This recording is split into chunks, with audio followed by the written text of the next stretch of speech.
What's going on, golf addicts? It's 2021. The Tour Junkies are back. What's up? I'm so pumped. Are you pumped, Pat? Boom. What else can I say? I'm wearing the shirt. Dude, I'm feeling all oily and like satiny in this jacket. It's so comfy. Look at that jacket. I feel like I've been on the bench, like waiting to get in the game, and now finally the break is over, and coach has called me in, and I'm running. I'm pumped. Man, that is some jacket right there. This is a beautiful man's jacket right here. Look at that jacket. Is that not a beautiful jacket? Is that Longshot season? Although this is probably not a long shot tournament that we're getting ready to break down. The old Sentry Tournament of Champions podcast is what you've stumbled upon. If you're watching us, we are the Tour Junkies. I'm your host, David Barnett, otherwise known as DB. The handsome gentleman here with the slick back hair. It looks like he may have committed some sort of act, against another man, against his will, possibly. But that's okay. Not there's anything wrong with that. His name is Pat Perry. He's my co-host. And, dude, guess what? This is the 6th Sentry Tournament of Champions podcast that we have done. 6. That means we are going on year 6, my man. Can you believe that? It's amazing. It's amazing. But, I feel like after a strange and weird 2020 year and season, we're starting to normalize again here, and we're bringing all these new bells and whistles, and I'm having to learn for this show, and I'm excited. Why did you start leaning back all of a sudden? Why are you like leaning back all the way? Well, because I'm in my new chair and in my new space, which I'm not going to move the camera and show everybody because I don't want to mess up what I got going here. But I just feel comfortable. I feel comfortable in 2021, David. And you're probably getting further away from the microphone and sound like garbage, but I'm glad you're comfortable. That's fantastic. There we go. I'll scoot up and be more comfortable just for you. But I'm excited about 2021 and this week's tournament. We got a big show tonight. It's going to be a fun show. We got a lot of things to cover, a lot of things to go over. For all of you watching us live on YouTube, thank you.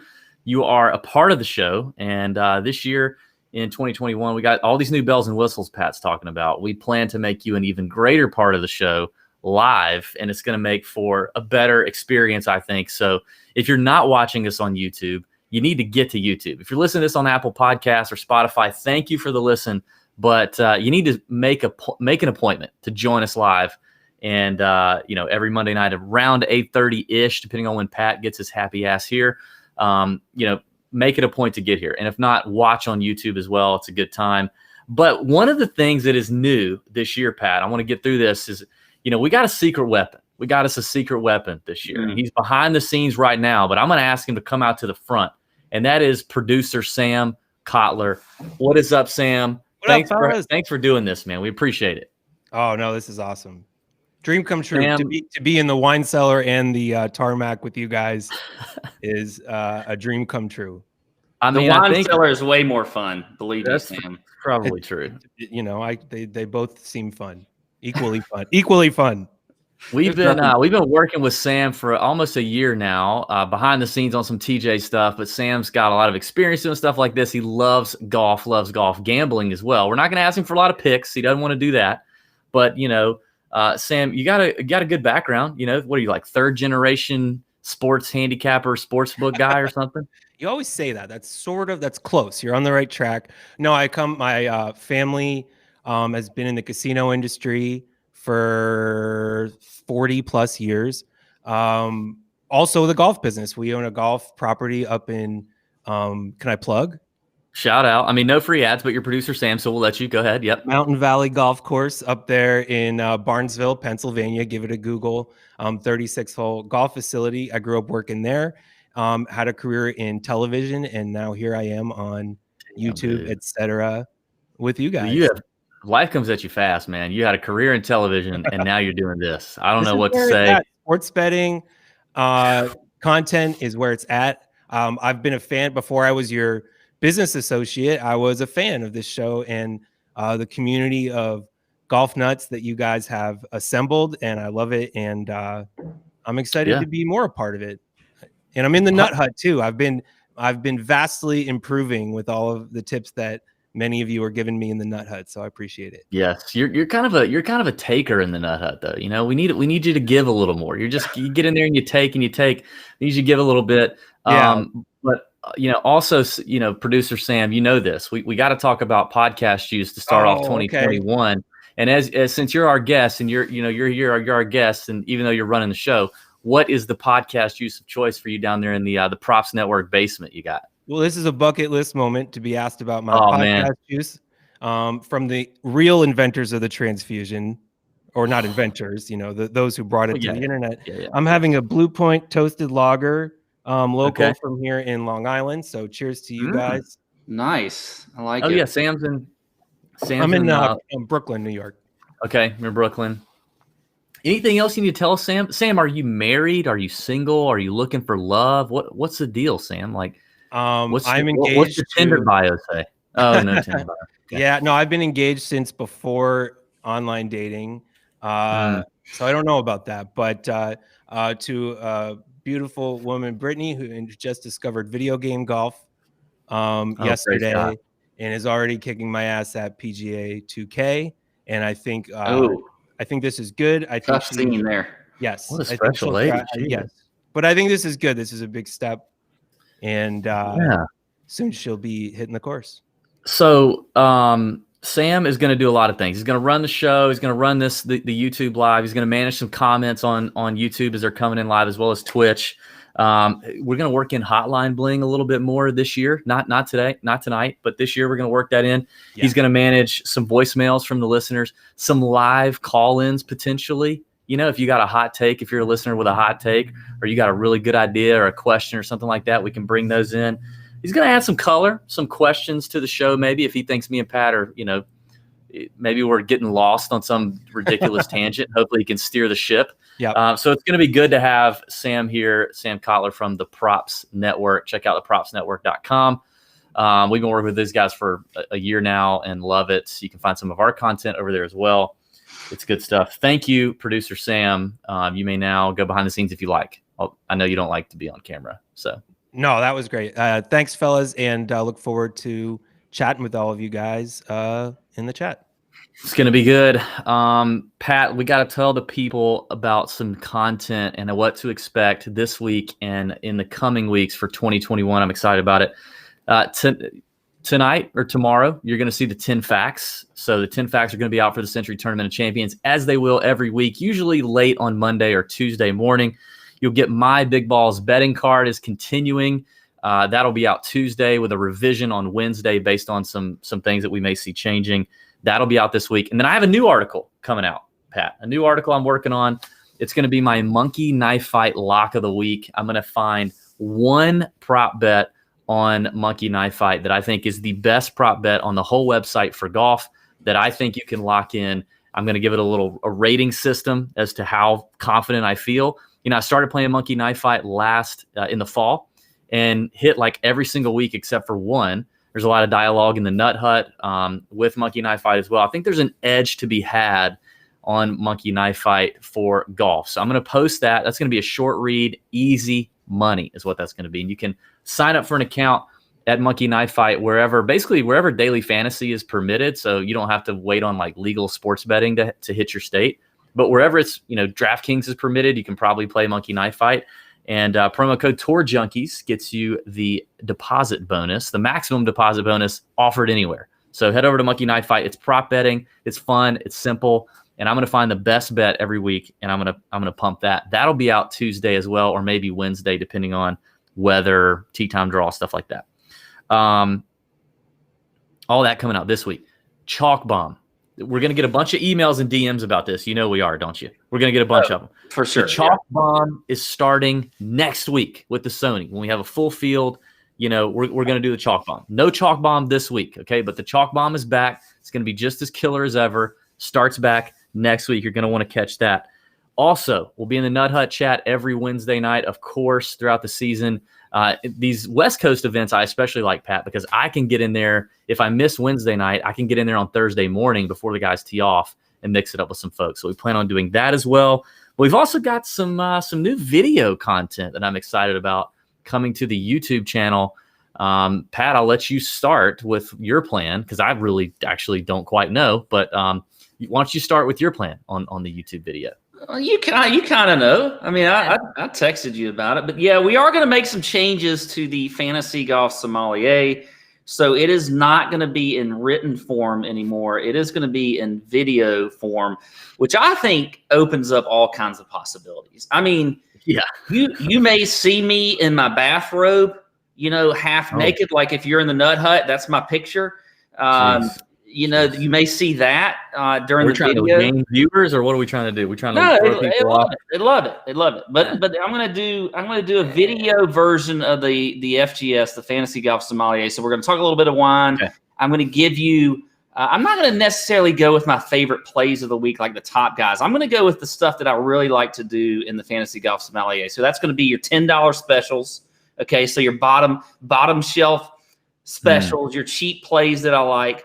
I'm going to go with the Boone's Farm fade of the week. So, give me that Boone's Farm fade. Maybe I'll even pour myself a glass of Boone's Farm while I talk about that. I don't really want to do that, but I shouldn't have said that. I'm not going to do that. But then I'm also going to do my favorite, and that's the Pop the Cork play of the week. I will talk about that. That play, by the way, was just nails for the most part last year. So, excited, toot my own horn there. Excited to do that for the video content. Is that what you were expecting me to say, or was there something that I didn't know that you wanted me to talk about? I didn't know, man. I didn't know. I'm glad you said it. FGS on YouTube could only be a good thing. More Pat on camera is always a good thing. Plus, your grammar and writing skills were way worse than you think of yourself. So it probably improved our SEO. There were plenty of people that loved it. Plenty of people that loved it. I'm not saying the content wasn't good. I'm just saying, like, from a grammar SEO standpoint, you're probably killing our website. So we'll probably be good now. So that'll come up on YouTube. The last piece of content that'll come up on YouTube starting next week with the Sony is a new video from Chalk Bomb Ben. You're going to get to see little bald Ben, little Ryan Armour is what I like to call him. I love Ben. He's a smart guy. He's our resident Tour Junkies data nerd. So if you need to scratch that itch, if you're like, man, DB and Pat are just too stupid for me, and you need more data, Ben is your guy. Okay. Well, Ben is also a great sports bettor when it comes to golf, and especially head-to-head matchups. So every Tuesday night as well on the YouTube channel, you are going to find Ben doing a video. Basically, he's going to walk you through his process. He's going to show things on Fantasy National. He's going to shop some sports books. He's going to go over some head-to-head odds, and he's going to give you his favorite plays of the week, favorite head-to-head bets, maybe 3 or 4, bets and plays of the week. That's going to be on YouTube as well. Really excited about that one. Starts for the Sony. So the Chalk Bomb and and Ben's videos start for the Sony. 10 key stats are out now. Big Ball's betting card going to be out very soon, Tuesday. And then my Monkey Knife Fight article is going to be out Tuesday or Wednesday. And Pat's going to have an FGS video this week, probably Wednesday if I had to lay some money on it. I'd say that comes Wednesday on the YouTube channel. Sound good? Yeah. Sounds good.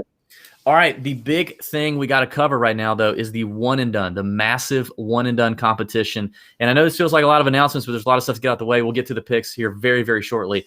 But one and done, this is the time of year we all start the new one and done contest. And our friend Pat Mayo and the Moose at Fantasy National have put together a brand new one and done contest. And it's the hottest thing on the internet since, like, Janet Jackson popped a boob out at the Super Bowl. I don't know. I feel like there's probably been some hotter things since that, but that's the first thing that came to my mind. Yeah, that was a little random. It's awesome. It's awesome. It's one and done. So you pick one golfer every week. However much money they make, that gets credited to you. Most money at the end of the year wins. Very simple. You pick one golfer. It's super simple. It's not complicated. Here's what you got to do. It's presented by Fantasy National. Our friends at Fantasy National. You can sign up fantasynational.com/TJ. But with their affiliation with Sports Hub, it's a $100 entry. Okay, $100 enter. 5 max. You can do up to 5 entries. $300,000 in guaranteed money. This is all legal, by the way. Sports Hub licensed and able to do this legally, so it's completely above board.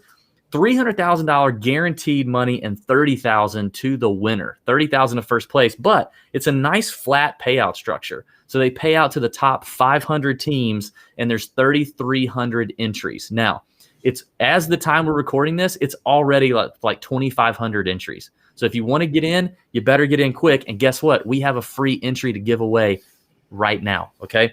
It starts next week for the Sony. So you got to get in. You got to get going. It starts for the Sony. It ends at the BMW. It's like 31, 32 events. You go to fantasygolfchampionships.com to sign up. Sam, I think we have a caption for that. fantasygolfchampionships.com to sign up. Now, you can check our Twitter. We'll tweet about it. Pat Mayo's Twitter. If you need help, let us know. We'll help you get in there. But we want to give away a free entry right now. We're going to give a free entry to this one and done worth $100. Okay. And you could win 30 grand with this very entry. To get the free entry, here's what you got to do. 2 simple things. Subscribe to our YouTube channel. If you're watching live, go ahead and hit the subscribe button. If you're not, get out of here and go hit the subscribe button and then come back and keep listening. If you're already subscribed, step 1 is complete for you. Okay, there's about 2,400 subscribers. Let's get that number up. So step 1, subscribe to our YouTube channel, Tour Junkies on YouTube. Step 2, on this video in YouTube, comment what you would do if you won the first place $30,000 prize. One thing you would buy. Just put one thing. One thing you'd blow your money on. Is it a Longshot season jacket? Is it golf lessons for Pat? Is it a Grammarly subscription for Pat maybe? You could do all those things. You could be charitable with it. Comment one thing you would do if you won the $30,000 prize and subscribe to the YouTube channel. We will pick a winner probably this weekend and let you know in the comments. So keep an eye out on your YouTube. You better act fast because we can't get a hold of you. You got to get it to somebody else because it's going to get moving here for the Sony. So that's how you get a free entry into the Mayo Cup One and Done Challenge presented by Fantasy National and Sports Hub. Really excited about the one and done. Now listen, we suck at one and done. So we don't plan on giving any advice to one and dones except for like if we happen to like fall over something and give advice, don't take it probably. We may talk about it in the Nut Hut. I bet we will. But and we're playing in it. We're going to play in it. So there's already free money on the table. It's basically, overlay right now on the table. Yeah, you're taking our money. Yeah. So that's it for that. I think we're good. All right. So here's what we're going to do. We're going to get to the course breakdown. Then we're going to go into our Sportsbook first look for the Sentry Tournament of Champions. And then we're going to get into the DFS picks. And we have a chunk and run tonight. That's our annual tradition. Every first episode of the new year, we're going to talk through our resolutions that we completely and utterly failed at in 2020. Failure.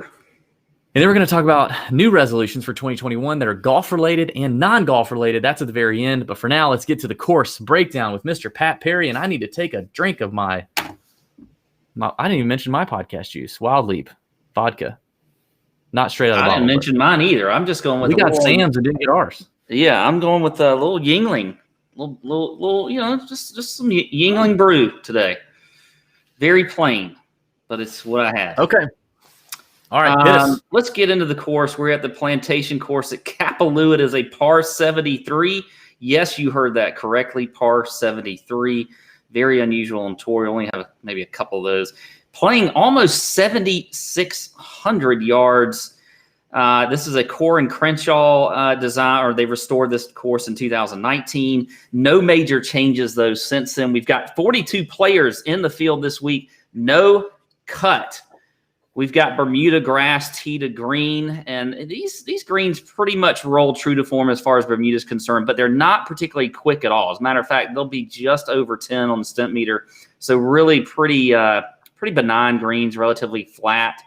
There are 4 par 5s on this course, and pretty much, 3 of the 4 are definitely reachable in 2 for these guys. And so they have got to score on the par 5s. I think that's very important. So this year for the course the course breakdown, I really just want to talk about the main things you got to do to play well. I'm not going to get all into every single hole and all this kind of crap and whatever else, too much detail. I just want you guys to know, and gals to know, what you got to do on this course to be able to score and play well. And here, it is definitely crushing those par 5s. These are easy to hit fairways. These are easy to hit greens. So I like the Bombers this week. I think they're definitely going to have a huge advantage on this course. So that's something I'm definitely looking at. I do think with the way these greens are, with this being kind of a resort-style course, that, I think proximity means something this week. If you look at the stats, year in and year out, one episode in, we're already at proximity. Didn't we have like Kisner debunk your proximity stat? You had all kinds. We've gone through. I don't this, care what Kiz said. I don't care what Kiz said. If you look at the stats last year, everybody in the top that graphic that I made, that chop graphic that I made, this is a perfect time to throw that in there with Pat and his proximity BS. Go ahead, continue, Pat. If you look at the last years, everybody who's done well here checks the box in proximity. So I think that's important this week. But look, I'm looking at strokes gained off the tee. I'm looking at strokes gained approach. Those are the two main stats. That's awesome. I made that myself. That is, what in the hell is that? That's the girl from the Ozarks, Ruthie. Oh, that's Ruth from the Ozarks. Yeah. Look at you. Look at that, man. That's good. Thank you, Sam. Okay. Anyway, listen. I like opportunities gained, which is your fantasy national proprietary stat that indicates how close guys are hitting it. If they're giving themselves the birdie opportunities. I like that better than your proximity. I like strokes gained approach better than proximity. We've talked about the flaws in the proximity stat, but okay, I'll let you work with it. Well, wait. Let me get back to my course breakdown. Well, hurry up. I haven't gone over to you yet. I just said my favorite two stats are strokes gained off the tee and strokes gained approach. I'm just saying you can look at proximity. Whenever I bring up proximity, it is only because it's something I think you can look at this week as mattering. Okay? I don't care what anybody says about it. I really don't. Okay. I think it matters. And I like opportunities gained. I was just about to say that. I think that, and the scoring stats are huge. If you look at this course every year, these guys just literally just destroy it, except for last year because we had a lot of wind. And I think that's going to play a factor the first day. If you look at the wind, outside of that, it looks pretty benign. It looks like Sunday could be too. I looked at it. Looks like Sunday could get a little breezy, yeah. But the first day looks the breeziest for sure. So there you go. Got to score this week. Got to crush these par fives. Approach off the tee. Yeah. Strokes gained approach, big deal. Opportunities gained, huge deal. Putting on Bermuda, yep. Everybody's going to hit greens and reg here. I don't think scrambling matters. I don't think driving accuracy matters. If you got problems with hitting greens and you're scrambling, you're screwed already from the get-go. I do think by design, this course is supposed to play a little firmer. The fairways are supposed to play a little firmer than they did last year. It's going to be a wedge fest. It's going to be a lot of guys hitting wedges. It's a wedge fest. It's a scoring, making the putts, kind of, hitting it close. I tend to lean to the bombers, but there are a few shorter hitters that I think are really good wedge players that are aggressive and that can score birdies in bunches that I also like. Last year you mentioned you saw JT win at 14 under. We've seen Jordan Spieth win this thing at 30 under. I think that with the really windy day that we're looking to see on Thursday, and we'll see if that changes, but as of Monday night, like you mentioned, Thursday's looking to be really windy. I did notice that Sunday looked to get up there as well, like winds over 15, 17 miles an hour. If that maintains, I think winning score maybe gets to 20, maybe, but I don't think it cracks 20. So I don't think about that number. Yeah. I don't think it's going to be a 25 under, 30 under like we see a lot, but I do think it's going to be more scoring than what we saw last year. Big key for DFS, obviously no cut. So, this is and there's only 42 players and most people aren't going to play like 3 guys. So it's going to be really tough to differentiate your lineups. We'll talk about that in a little bit, but that's what you're going to have to do. That's key. But yeah, it's just fun. And you have the whole, I think there's a factor to this tournament that is aggressiveness and some course knowledge here. Our friend Adam Hayes, caddy to John Rahm, who just made the big announcement. He changed to Callaway, which I think is a terrible decision, but whatever. Our buddy Adam Hayes, caddies for John. Adam told us last year about this golf course. He said, first timers can do okay, but I don't think they can do great because they don't realize how aggressive they have to be from the jump here. And the wind also can play tricks on you. So there is a little bit of this course knowledge that comes with Kapalua that I do think is important. Now, there's some really good first timers in this field, as we've seen, not just winners from 2020, but also your East Lake finalist make it in this field. But guys like Victor Hovland, who's obviously a winner, but Victor Hovland, Scotty Scheffler, those guys, there's some really good players in here that are first timers. But from a win equity standpoint, history would say it doesn't quite work out that way at Kapalua, and we've got a veteran caddy that would agree that you need to have a little bit of course knowledge here, understanding the wind, and also just be aggressive from the jump. But we also know that a lot of these young guys are aggressive from the jump, no matter what. So yeah, that's the thing with the new guys is they've just kind of traditionally lately we're seeing them be very aggressive from the start. Yeah, and let me tell you this though. I had an aggressive dog one time. His name was Otis. That was real. This is real. His name was Otis. He was an English bulldog. He was aggressive. But anyway, that's just a really brutal transition to our latest sponsor, which is Otis Wealth. You know, and I'm proud that Otis Wealth chose to sponsor our podcast because look, you know, if you want to own something, some of y'all need to just own some stuff. You need to have something in your name, right? Like all you got in your name is like a cell phone bill. You need to own something with some value, right? And Otis helps you own small shares of some cool stuff. And I think it stands for like, you know, I'm not sure where they got the name Otis, but I think it stands for like, you know, own this elusive sliver of something. You know what I mean? Like it's just it's elusive something. But you can own this elusive stuff. Yeah, own some elusive stuff. Elusive doesn't start with an I, does it? Oh, damn. Does it start with an E? I'm talking about your Grammarly subscription. Anyway, moving on. It's an investment platform. Makes it possible for anyone to invest in shares of cultural assets like art, rare collectibles, sports cards, memorabilia, sneakers, comics, and more. Like right now, I was looking today. You can own the first issue of an X-Men comic, first issue, and it's $75 a share. You know how much that thing was sold or valued at last time they checked? This is real, $135,000 for a comic. But it's out there. If you want to say, I own a little piece of this, I own a little piece of Cyclops, and a little piece of that little piece of Cyclops's thigh muscle right there on that comic. I own that. I bought that share. You know what I mean? You can print a picture of it and put it in your house. You can't have the comic, but you could do that. You just download the app. You sign up for free. New assets dropped in the app weekly. You can buy shares. You can also sell the shares once they become available to share. You can earn a potential return if Otis sells the underlying asset. It's a good deal. And right now, Otis is offering a free investment share to our listeners of the Tour Junkie Show. All you have to do is go to withotis.com/tour and sign up to get your first share for free when you fund your account. So WITH, otis.com/tour, fund the account, get you a little sliver of Cyclops' little, his leg muscle or something, something. You got to pick, you get a little piece of that, little Wolverine claw right there. You own that. You paid $150. You got 2 shares. You got 2 claws, something like that. Get that on Otis. It's got an app. You can go online, check it out. Pretty cool. We appreciate Otis for sponsoring the show. Let's get to the sportsbook picks, Pat. You got to start with, the betting favorite right now, right, is the guy. He's the man. He's the man in the streets. It is Dustin Johnson. What's he like, 6-1? He's your betting favorite, rightfully so, man. He's big Dick DJ Johnson. He's been doing his thing on the boat with Paulina. Dude, do you remember?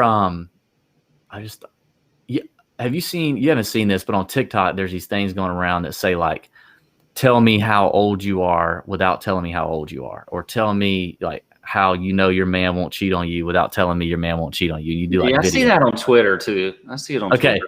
I just had this thought. This is like a 80s. This is like an 80s 90s kid thing. You remember those? Remember those T-shirts back in the day that called Big Johnson? Remember that brand, that clothing brand? Yeah. Sam, I'm gonna stretch you. I'm gonna stretch producer Sam real quick. He didn't know this was coming. See if you can Google a picture of Big Johnson clothing, Big Johnson T-shirts or something, and see if we can throw that on the screen. It was definitely a thing in the South. I mean, if you lived above the Mason-Dixon line, you never saw this. But they had these T-shirts, man, that were like cartoon drawings, and all the women had like bikini tops and huge boobs, and it was called the Big Johnson clothing line. When I was a kid, like I wasn't allowed to have one. I wasn't allowed to have one of those shirts. It was inappropriate. But I had buddies that had them, and guys wore it at my school. But I remember, like, dude, back in the day, you called your wiener a Johnson. Nobody calls it that anymore. Like Johnson's an old school. That's a classical term for your wiener.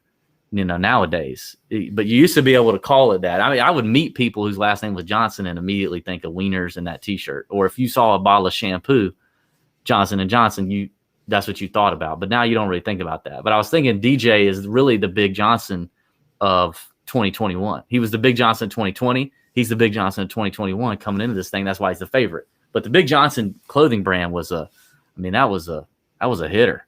Did you have a Big Johnson T-shirt? You probably weren't allowed to as a member of Augusta Country Club. I did not have a Big Johnson, but I know what you're talking about. But you didn't have a Big Johnson.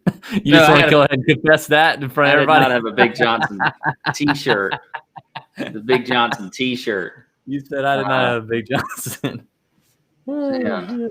Yeah. There's probably some members at Augusta Country Club that had them that didn't want to let them out. You didn't want to let them out in the wild. They wore them around the house. They wore them to cut grass if their yard was gated. Why is it like the club has to do with anything? Is Sam getting it? I mean, there it is. Look at that. Move the caption there. Always get a nut off when you've got Big John. That's it, dude. There are these cartoon T-shirts, dude. You can buy that on eBay. Yes, sir. Yeah, these cartoon T-shirts you could get.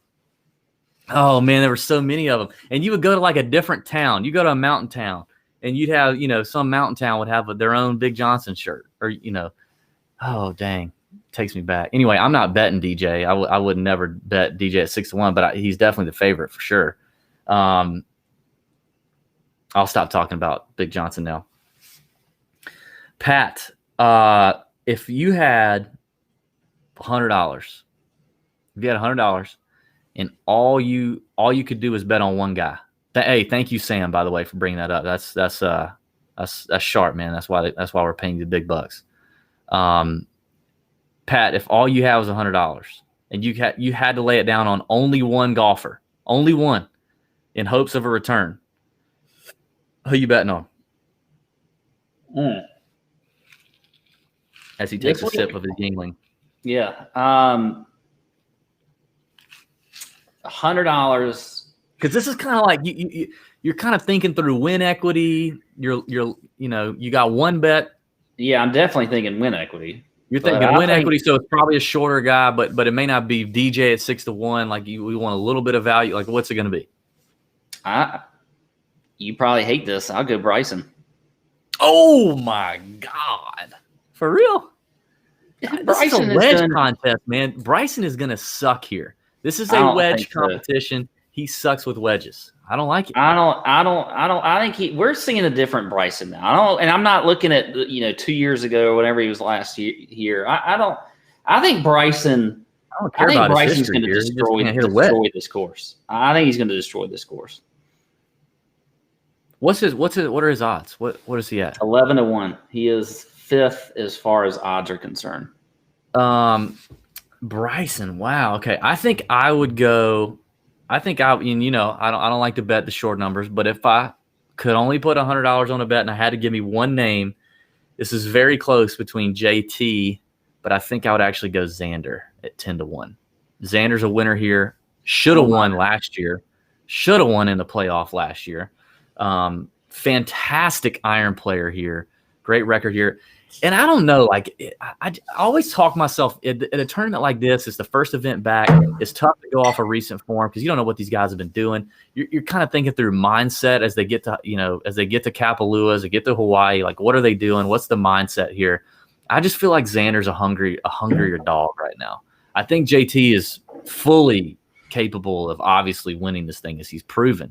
But I just feel like Xander is and he did just have the Rona, so keep an eye out on that. But I still think this is a place where he looks back last year and thinks he let another one slip through there a little bit. But I love the play here, and I'll take the 10-1. So if I had $100 and that's it, that's where I'm going. What are some other shorter numbers that you're looking at? By the way, 10-1 on points bet is the better line that I've seen on Xander. Well, if I'm going a little bit shorter, I like some Patrick Reed. He's at 20-1. I think he's a good bet this week. We saw him in the playoff last year here, and so I think that Reed could have another. Again, it was different conditions, but still, I mean, the guy is third in the field in par 5 scoring. He putts well in Bermuda, so I think Patrick Reed is a good bet there at 20-1. Also a little bit shorter too. I like Cantlay. You know, he's 18-1 on the DraftKings Sportsbook. I think I saw him at 17-1 on PointsBet. So I think Cantlay is another guy that could. This is a good course for him. So as far as like, you know, your less than kind of 20-1, 25-1 guys, those are two that really stand out to me. Dude, we are clearly not on the same page to start off the show. That's okay. That's perfectly fine. I think I will go with Weber at 18-1. I like him in the windier spots. I like him if it's not. I like Weber all the way around. I like Webb Simpson 18-1 on BetMGM. If you can get on there, that's the better number that I've seen so far. And then I'll go with, you know, it seems kind of silly, but Tony Finau at 25-1 is tough for me to pass up. I think Finau has got he's got the ball striking ability here. He can score. I think he's going to be comfortable here. I think he probably is thinking to himself, I really shouldn't be here, but I'm thankful to be here because he hasn't won an event that qualifies him to get here in the last few years. So I don't know. It's going to be tough for me. I'm kind of becoming a sucker for Tony Finau winning some of these tournaments because I just feel like it's got to happen. I don't see Finau being this one-hit Puerto Rico Open curse guy. Like Victor broke the curse, right? Hovland broke the curse there, but I just don't see that happening. I think Finau's game is too strong. I think his, I don't love that he hasn't really shown the killer mentality on a Sunday. He's definitely had some poor Sunday rounds, but I think he can overcome that. I think he will. 25-1 is interesting there. And then I would say another like shorter numbers. I like Daniel Berger at 30-1. Love Berger on Bermuda. I think he's going to be another one that's kind of like Xander. I think he's even more so. I think Berger's going to be pretty hungry coming into here. He sits 96th in the FedEx Cup right now, which I know FedEx Cup, like talking about the FedEx Cup right now is just silly, right? Like it's dumb. There's so many events between now and then. However, I do think there's something to, a guy coming here, he's getting a free shot at points, a free shot at money, just finish 4 rounds, you do your thing. And you just got to be thinking to yourself, like, all right, I didn't really get to do much in the fall. There's some guys up here that are, freaking Stewart Sinks, like top 5 in the FedEx Cup right now. Like, what are we doing? Let's get it moving, right? I feel like there's got to be some of that that's like, let me take advantage of this situation and let's go at it. So I like Berger from the ball striking standpoint. I like the value at 30-1.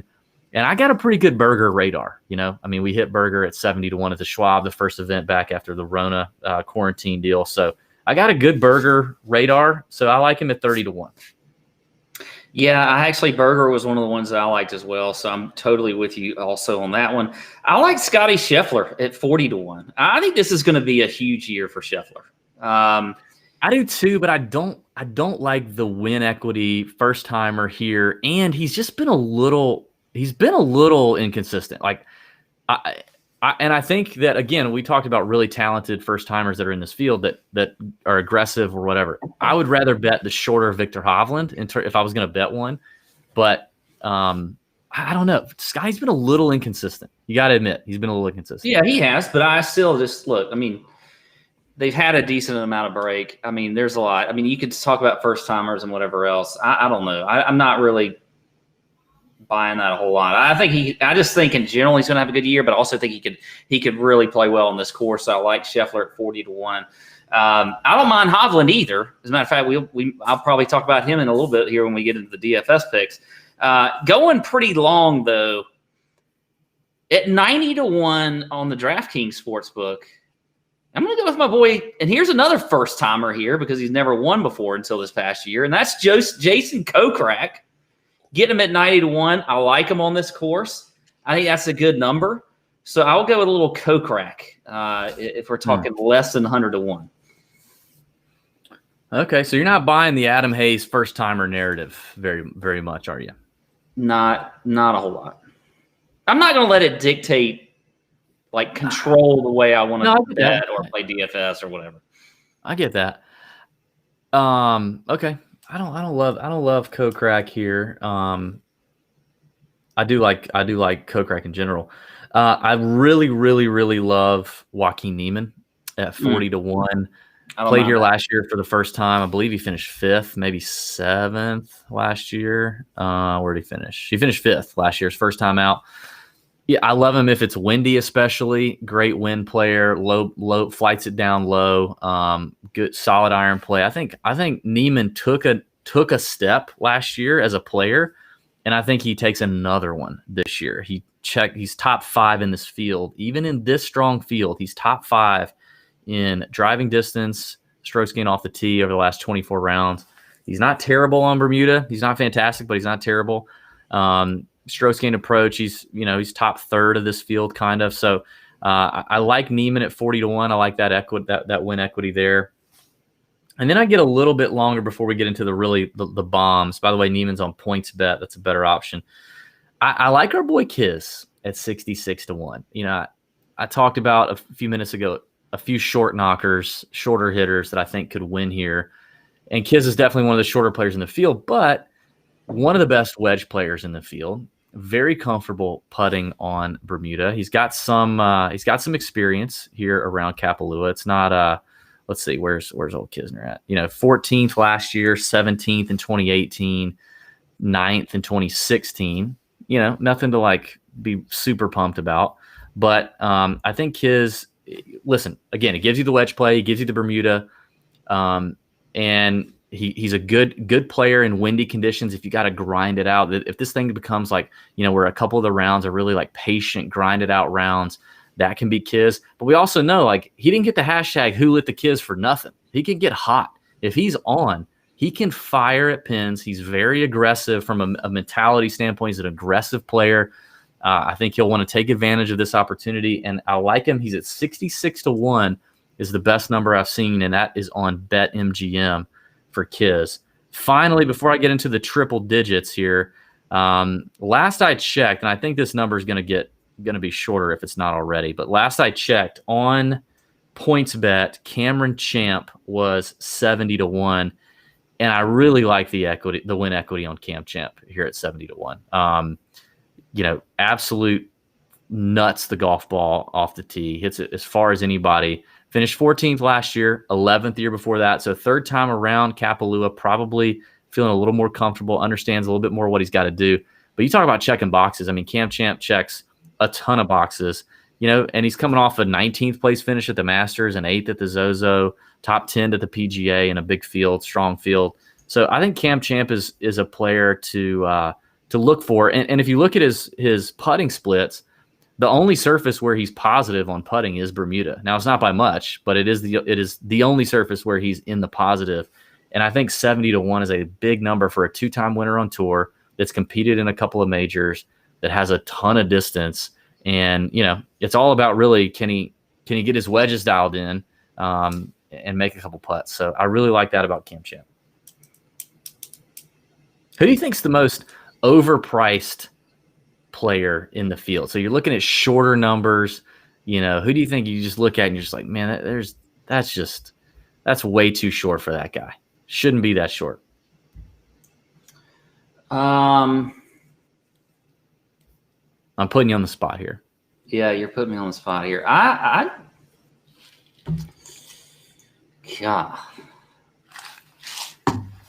probably say, and I hate saying this because I love his play, but I might say Morikawa at 25-1.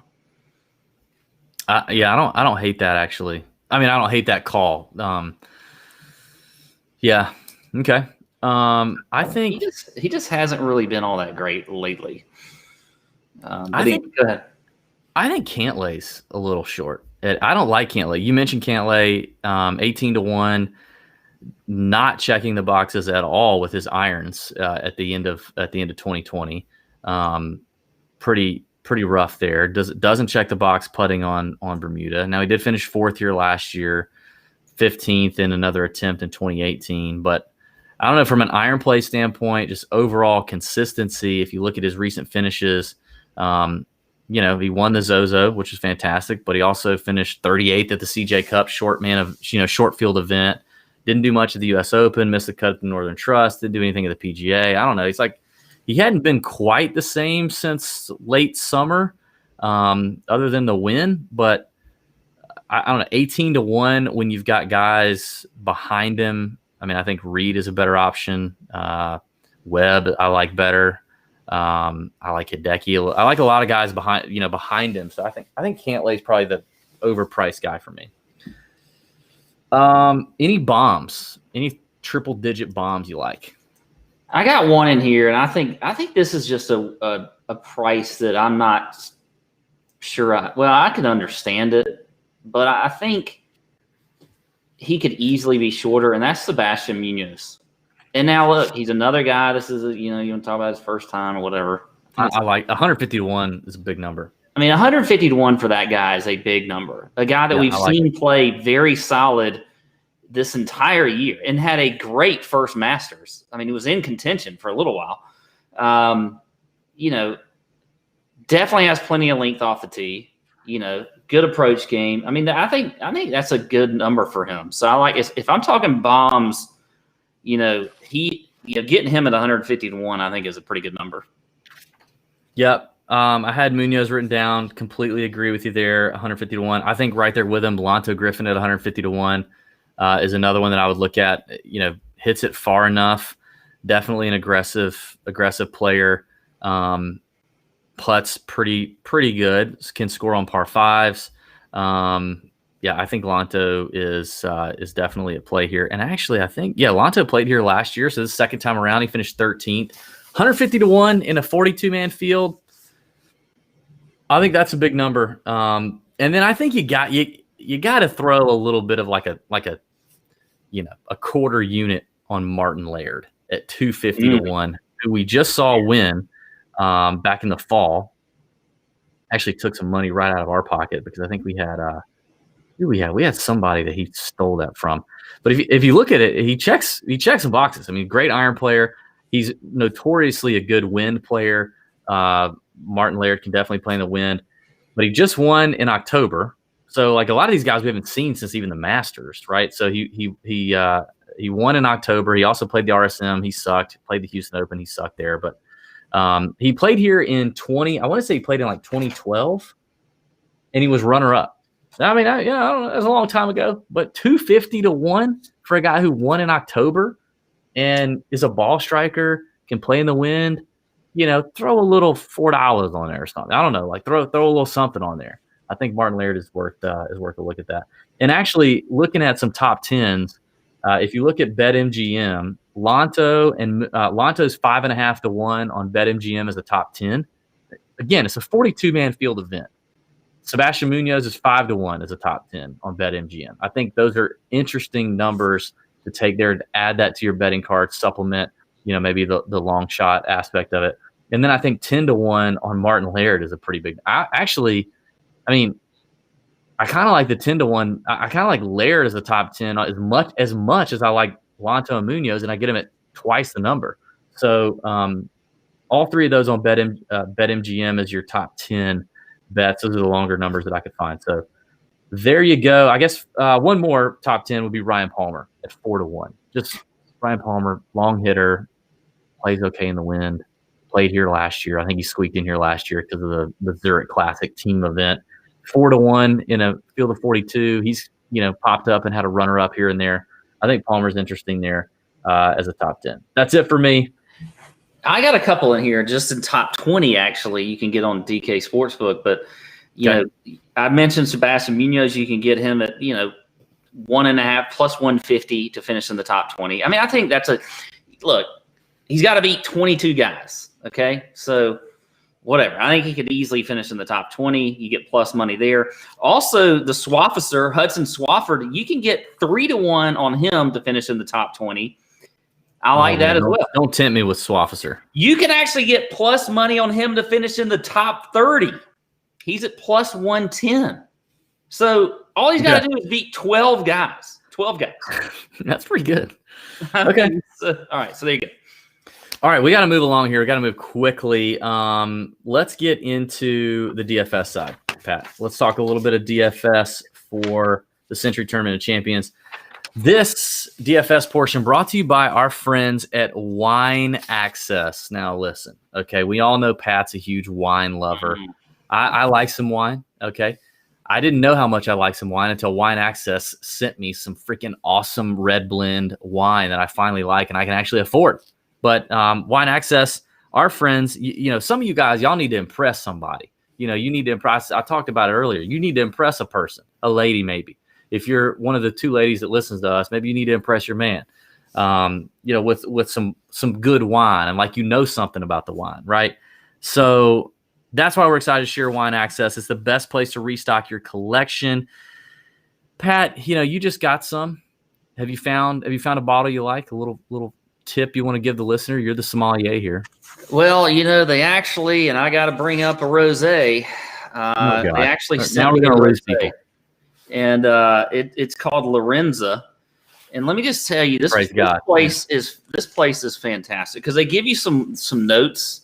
Some tasting notes. They send you a card with the wine that you get. Oh, I like this part because I never know. They tell you how long you should leave the bottle, like once you open it, how long you leave. They tell you how long.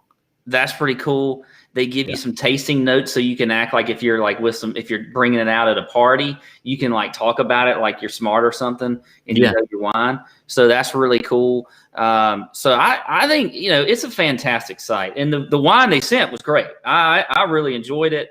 As a matter of fact, I wanted to save the bottle and bring it here, but I drank it so fast, I think I threw it away. I don't know what happened.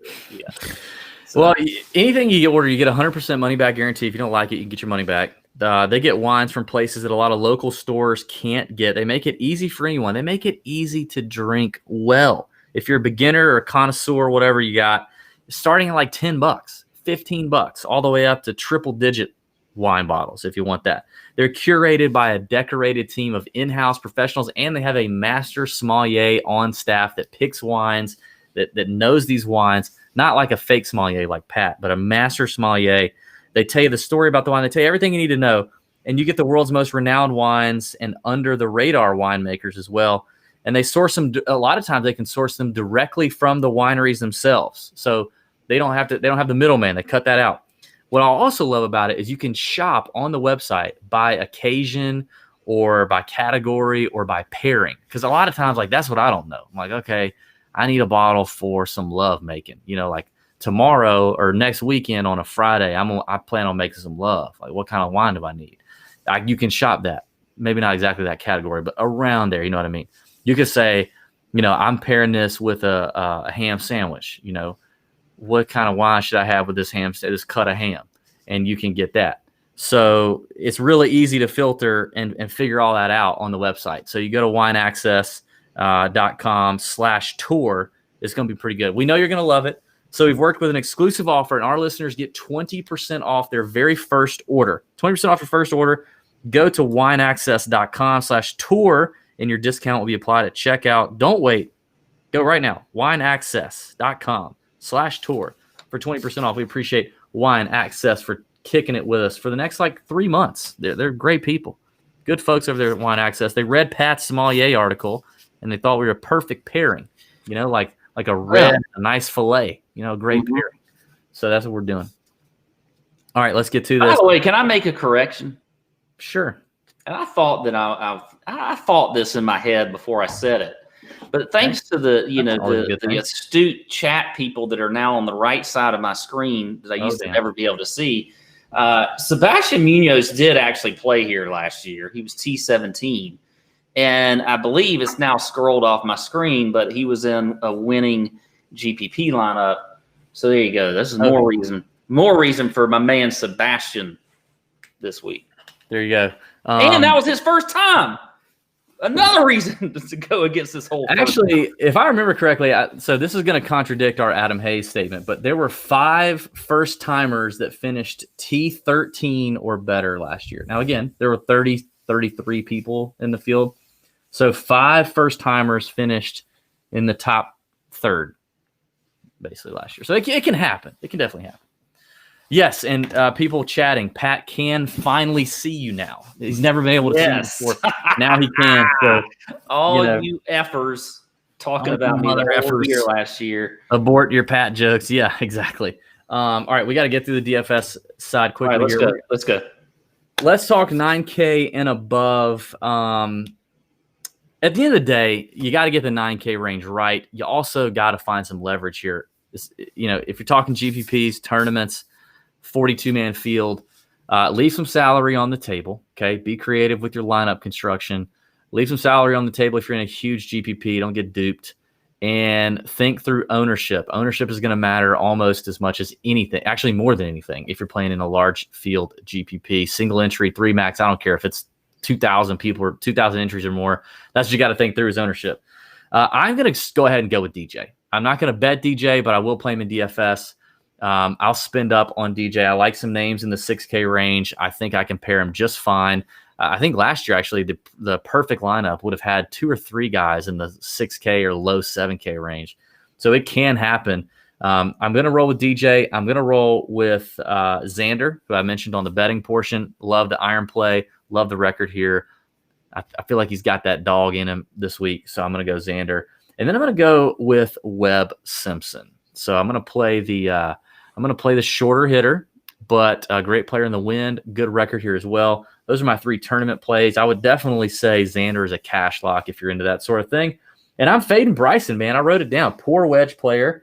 Not great if you look at historically his play in windy AF conditions on fantasynational.com/TJ. Anything windy AF is 17 mile an hour winds or more, and Fantasy National has that data. And Bryson DeChambeau sucks in that wind, which could be 2 days of this 4-day tournament. -1 strokes gained approach over his last 10 events. How about that? Last 10 events, he is -1 stroke in strokes gained approach, and he's lost 3.2 strokes tee to green at Kapalua in his 2 attempts here. So I think Bryson is a clear fade, although you liked him in the betting market. So that's my 9K and above range. Did you give 3 GPPs or 2? 3. DJ, Xander, Webb. Okay. Well, I like Bryson. He's one of my GPP plays this week. I mean, obviously he's going to check the box off the tee. He is a definite scorer. He putts well on Bermuda grass. Yes, I do agree. The approach game does worry me. But I still think he has as big an advantage on this course as anybody in this field. We've seen it. So I'm all in on Bryson. And I wonder what his ownership is going to be actually too. Because, a lot of people got burned by him because it was either you had to make that decision with him to go all in during the Masters or not. And a lot of folks got burned. I wonder if his ownership is going to be a little bit lower than it should be. So I'm going to play some Bryson. I mentioned Cantlay as well when we talked about some picks. I like him at 9,800. Checks a box and approach off the tee. Top 5 here last year. So I do like Cantlay at 9,800. I like Victor Hovland at 9,200. He's another guy across the board. When you look at the stats that work well in this course, he definitely checks the box there. Won just a couple months ago at the Mayakoba.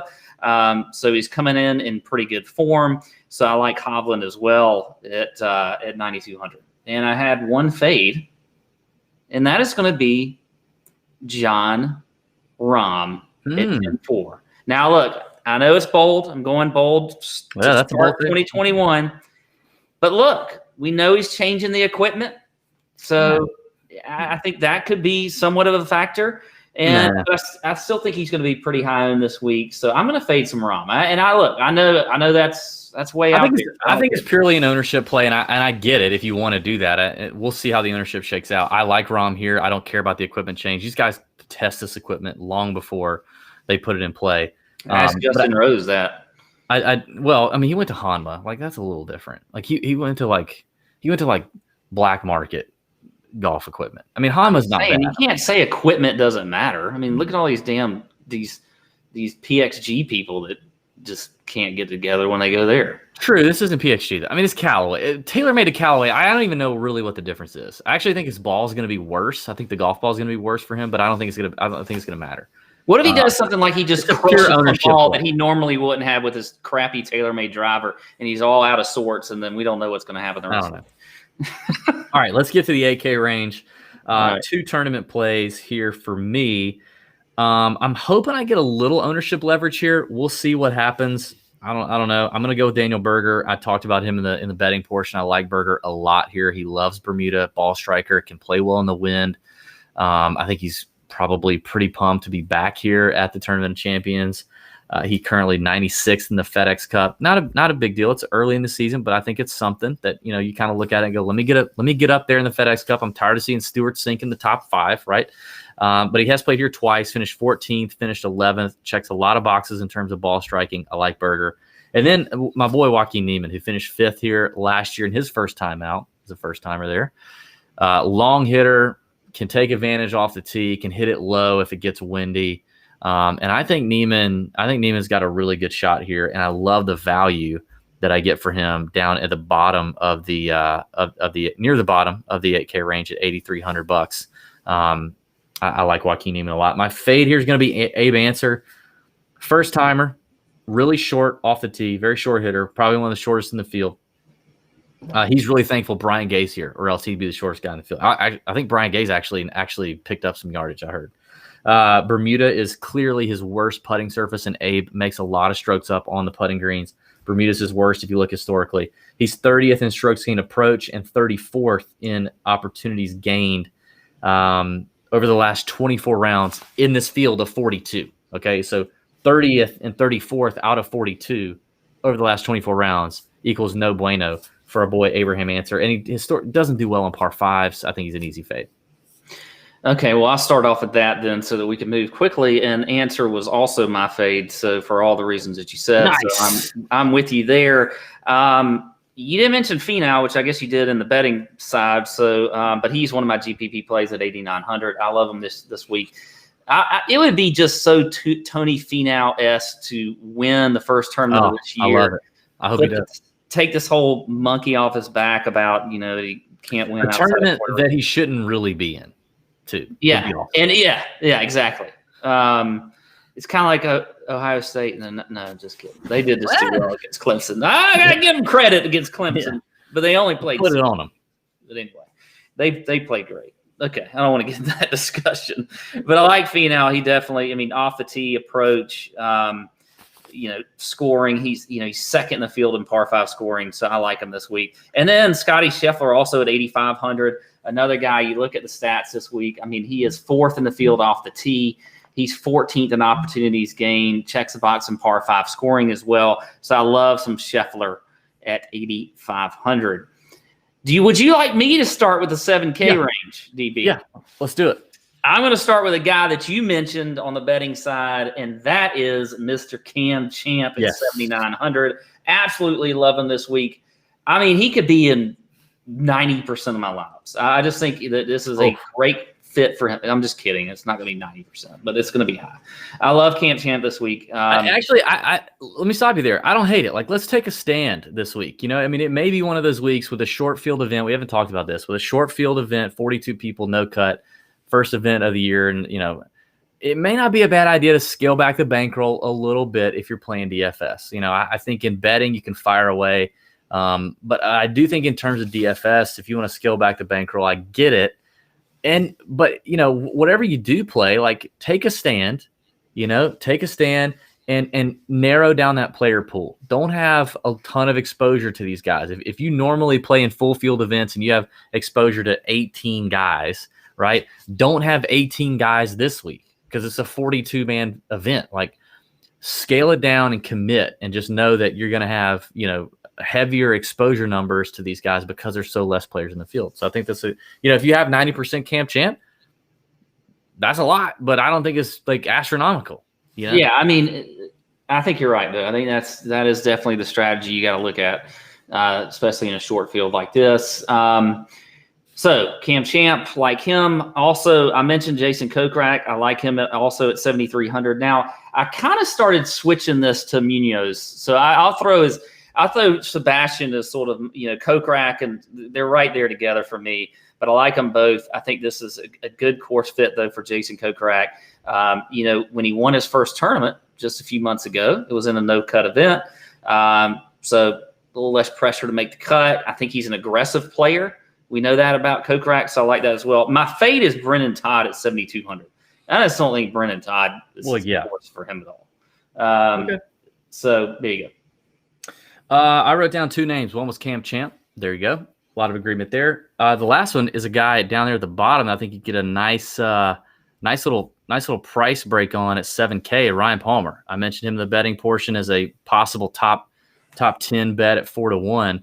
Palmer finds himself here again, thinking like, "Whoa, what am I doing here? I shouldn't be here." Yeah, thanks. He finished 17th here last year, getting in because of the win at the Zurich Championship with John Rahm. But Ryan Palmer is a player that hits it a long way, so he checks a box in distance, par 5 scoring. He checks that box.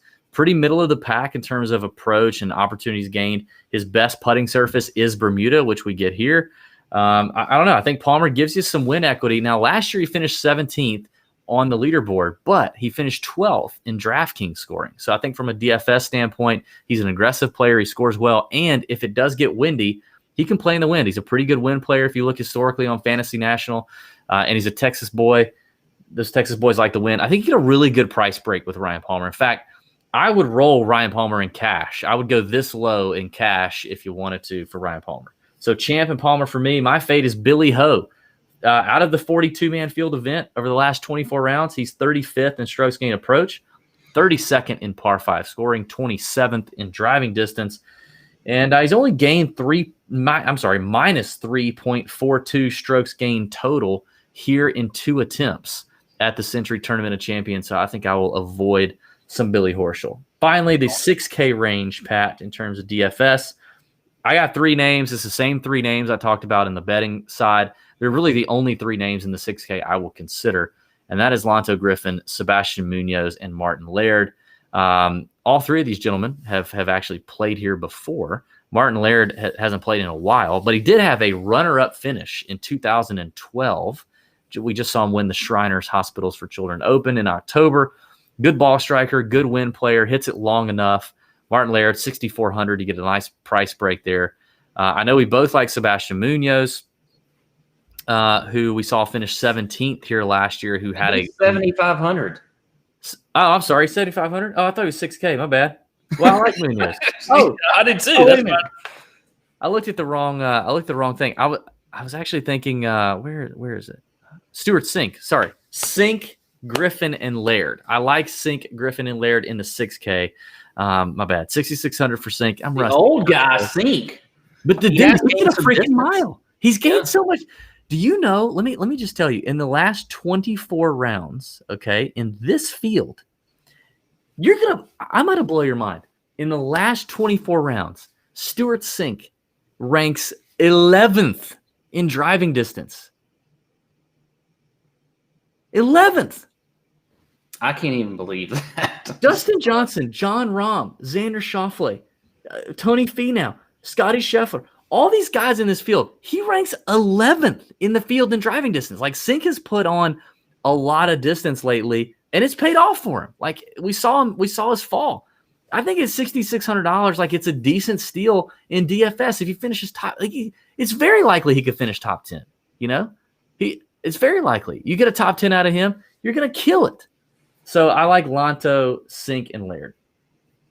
All right. Well, I have Lanto as well, and also like Kevin Na at 6,700. He's actually been in pretty good form. Huh? Kevin No for me. That's a name. I like him. I like Na. I think he's going to play well this week. You know, checks the box, and he's in good form. Opportunities gained.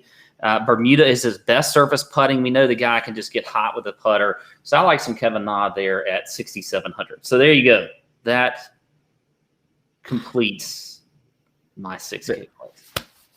Praise God. Praise God. Hope everybody enjoyed the DFS portion. Let's button this up, Pat. Let's talk about New Year's New Year's resolutions for 2021. I'm excited about this, buddy.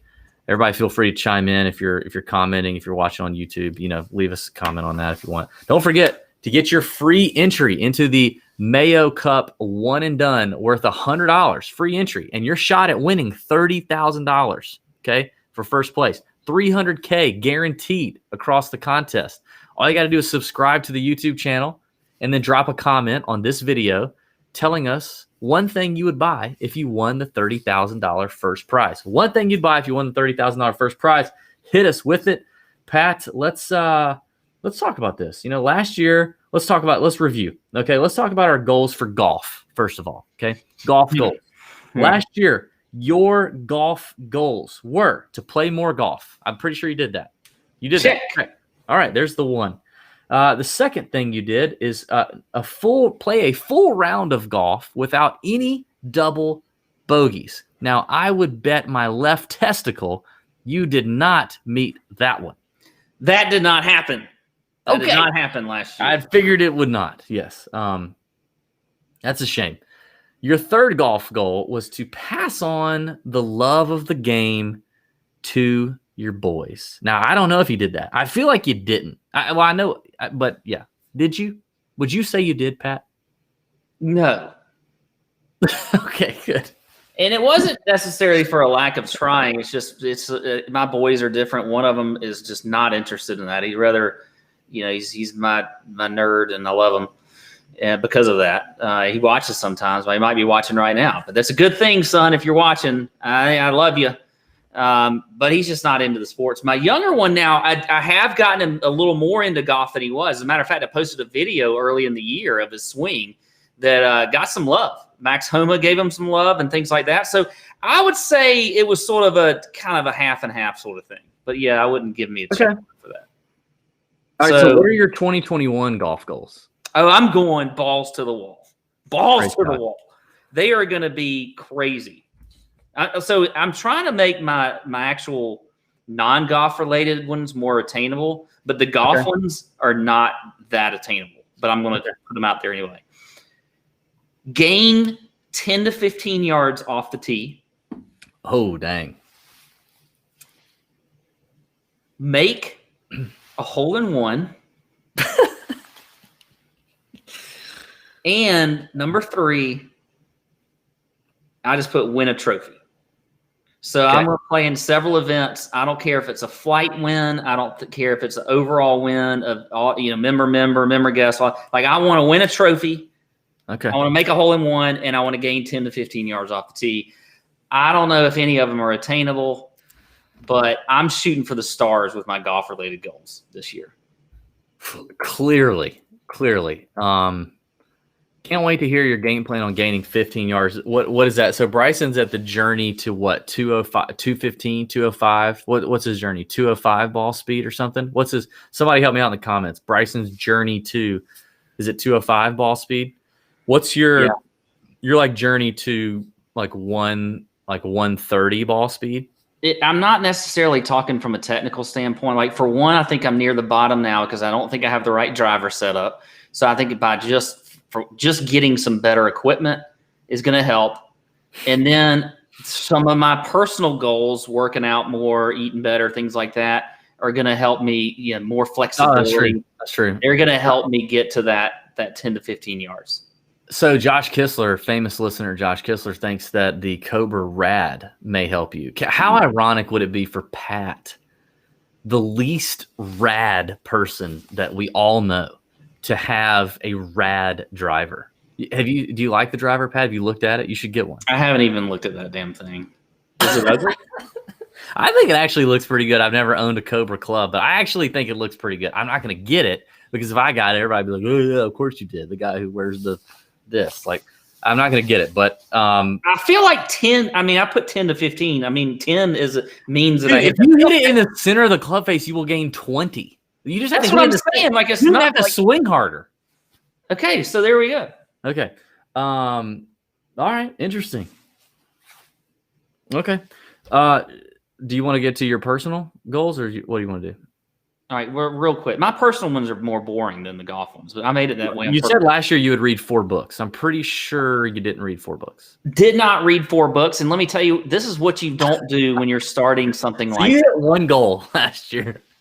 You don't pick. Well, I asked for suggestions, and somebody gave me a freaking 900-page book called Shantaram, which I used to say. I started off saying it was Shantaram, but it's actually Shantaram. Somebody gave me the Shantaram book. This Shantaram book, and I read 400 pages of it, and it was like 900 and something pages. Now, it wasn't a bad book, but it was just a terrible way to start. I should have started with like a 200-page book. Then I would have actually accomplished that. Who literally reads nothing and then starts with a 900-page book? Who does that? It was dumb. I mean, I learned from it, but I didn't really learn much. But anyway, what else did I have? I don't know, but anyway, what are your new ones for this year? I want to worry less. I've always been kind of a worrier. Yeah. So I'm going to worry less, and that means doing a lot of things that make you worry, like, not exercising, drinking too much, not eating right, all that kind of stuff. I know that's boring and everything, but I'm definitely going to make that a big time effort for me this year. One thing I'm also going to do, and I haven't decided if this should be once a week or once a month, but I want to listen to a pod that is non-sports related and non-comedy related for either like once a week. I'm kind of thinking once a week. So I'm open to suggestions. If you got a good one out there, self-help or just politics or like what? Like what? Politics. Religion? I don't want politics. So I don't want politics. I don't want sports, and I don't want comedy. Now I do want funny. It could be funny. It's just I don't want it to be like Theo Von or something. Like that could listen to that. I love Theo Von. Yeah. But I'm saying in addition to those kind of things, I want one pod a week that I can listen to that is not in one, like it's outside of my normal. This is replacing your read books. This is what this is. Yeah, this is replacing the read books, but I can listen to it for an hour. Okay. So there you go. I'm gonna do that. And then the last one, I don't know what it is. I think last year it was I gave you the opportunity to give me one, and I don't even know which one what you ended up giving me or if you did at all. So this year I'm going to give the listener they can give me one, and I'll see if I like it and I'll do it. Outside of that, I think the listener, how cool would it be, cuz already in the YouTube comments Rad Pat or Pat Rad is trending. So I think it would be freaking amazing if the listeners could somehow hit up Cobra on social hard enough that they send you a driver. I think that would be freaking awesome. Like what a trophy for the listeners to be able to say, we pressured Cobra so damn bad that they sent Pat a rad driver. Cobra has all these influencers, right? Like if you look on Instagram, they got all their influencers, like the trick shot guys and the PGA memes, our friend Travis at PGA Memes, they got all these influencers. And then what if they added Pat to the stable for the rad driver? Oh, damn. Anyway. All right, go ahead. What were yours last year? I do some of them, and you attained a few, but not all. Yeah, my golf goals last year: play more match play. I did not accomplish that. That is a negative. Take a putting lesson. Also did not accomplish that. Plan and execute the first ever Tour Junkies listener event at Champions. Asterisk on that one because of COVID. I feel like I get a little Barry Bonds asterisk there because of Corvid. We were definitely, me and Pat have talked about this a lot. Ben has we've talked about this a lot. I definitely want to make that a thing. I'm not going to cheat. I definitely want to make that a thing. Yes, that is one of my goals. I want to make that a thing this year. The back half of 2021, I will plan a listener event in Augusta at Champions Retreat. The best time of year to play golf in Augusta is like October, November. That will happen. I will be planning that. So there you go. But I did not execute any of those. My golf goals for this year are similar. The listener event, there you go. The putting lesson. I will be taking a putting lesson. In fact, it will be on the calendar very shortly. I will take a putting lesson. I haven't made a putting lesson since like Q1. Like the last time I'm sorry, I haven't made a putt since Q1. The last time I made a putt, nobody knew it. Everybody thought COVID-19 was like a wide receiver for a SEC school. The third and final goal is I will shallow the damn club. I am going to shallow the club as I approach it in my downswing. You will see the club on my right forearm for the first time in my life in a full swing, full speed swing. I will shallow the club and I will screenshot it and I will put it up on social media for all the naysayers to see. Those are my three goals. My non-golf goals are I'm going to read, wait for it, 2 books. I'm going to start off real small because I read Now, but actually, I read a cookbook in 2020. That's the only book I read. I read a cookbook, but it was a thick, long. It was like a cookbook. If Megan Thee Stallion were a cookbook, that's the cookbook I read. Was it 900 pages? It was actually it was close. It was close, and I literally read the thing from front to back during quarantine. So I'm going to read 2 books. That is a very achievable goal, but it is not one that I accomplished last year. So I feel like it's somewhat of a stretch. I'm going to lift weights or workout exercise 150 days of 2021. I've already done 2. 150 days of 2021. I'm going to lift weights and work out. I'm going to keep doing that. And then finally, and this is something that I think the Tour Junkies listeners could help with. I've never said this on the show. This has never been said on the show. Hey Pat, can you look to your right and hold it? To my right? Yeah. Or just stop swiveling. Just okay, stay. Be still. Okay, look the other way, just in case that's not right. Look the other way. Keep going. Hurry up. Oh my God. Okay. All right. My final goal is, I've never said this on the show before. I'm putting this into the ether. I never understood what that meant. I want the Tour Junkies to be my full-time job by 2022. That is what I want. I want it to be my full-time job by 2022. It is a full-time job right now. It is not my only full-time job. It is my second full-time job right now. So I think it would be appropriate for the listeners to help me accomplish this, right? I would be making the leap first before Pat, but I think there's enough that we could do. There's enough value we could add to the sports betting DFS world that I could do this thing full time and add a lot more content, a lot more cool stuff for the Tour Junkies. But I need your help. Okay, this is the deal.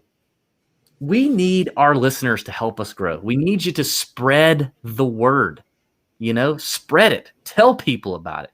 Don't hide the Tour Junkies podcast. Part of the problem with DFS is that you're competing against other people. So like if you trip over and fall and stumble on the Tour Junkies podcast, you're like, ooh, I got a gold mine. I got a Nut Hut membership. I got some inside caddy info. I got some really sharp players in there helping me take money from my boys over here, my buddies over there. I don't need to tell them about it. Forget that, man. That's old school thinking, right? That's old school thinking. We need you to help us spread the word.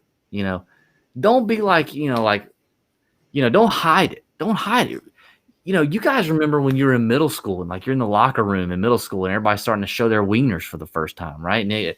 And you want to hide your wiener because it's real small, and you walking around with your boxers on and you don't want to take it off, or you do something funny with your towel, or you act like you don't need a shower, you don't take a shower and you stink because you don't want to let your wiener out. Don't do that. Don't make us your small wieners. Don't make the Tour Junkies podcast your tiny wieners. Don't hide us, man. Let us live. Let us go. Let us out there. Let us flop around in your friends in the speakers of your friend's car. So tell some people about us is what I'm saying. That's what I'm trying to say. So that's the only way we can grow this thing and I can make this thing full time is if you guys spread the word, because our currency is our listeners and our viewers. That is the currency. So you guys make it happen. If we don't grow you guys and a couple girls, shout out Nita, Issa, that we don't, it doesn't happen. So that's it. That's my goals. I didn't realize we were going the small, or not the small, but the penis route. But anyway, a theme for 2021 is going to be a lot of wiener discussion. I just feel like we should just talk about it. It's 2021. Like why should we not talk about it? See, even people in the chat are already making wiener confessions. This is good. This is healthy. It's okay. I just want y'all to spread the word. I don't care if you need to compare it to wieners or not. Just spread the damn word about the Tour Junkies. Hey, spread something. Don't spread something people don't want. We don't need to spread some other stuff. No, don't. Let's spread the Tour Junkies word. Man, what a great first show. We went all over the place. Way too long, but yeah.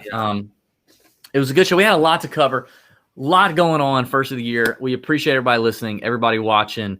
Don't forget, leave the comment in the YouTube comments here on the video if you're watching. What you would do if you won $30,000 first place money in the Pat Mayo Cup One and Done Challenge. Subscribe to the YouTube channel if you haven't already. Meet us up in the Nut Hut on Wednesday nights for the chat. Can't wait. Don't make TJ your small wiener. Is really what it all boils. Life all boils down to that. Me and Pat don't deserve to be your small wiener. In life, you got 4 friends. You got 5 friends, maybe 6. Have you told them about us? Have you said something? Have you mentioned it? Have you shared a link? That's a question only you can answer, and I think you should answer it. Yeah, I'm gonna let that sit there in silence for a second. Let you think about it. Bone. Use bone more too in your everyday language. Yeah, use bone. All right, well now we're just dragging this out for the fun of it. All right, we got to do TJ After Dark. I'm feeling the wild leap. It's going to be a good week. May your screens be green. Thank you for watching. Thank you for listening. It's going to be a good year.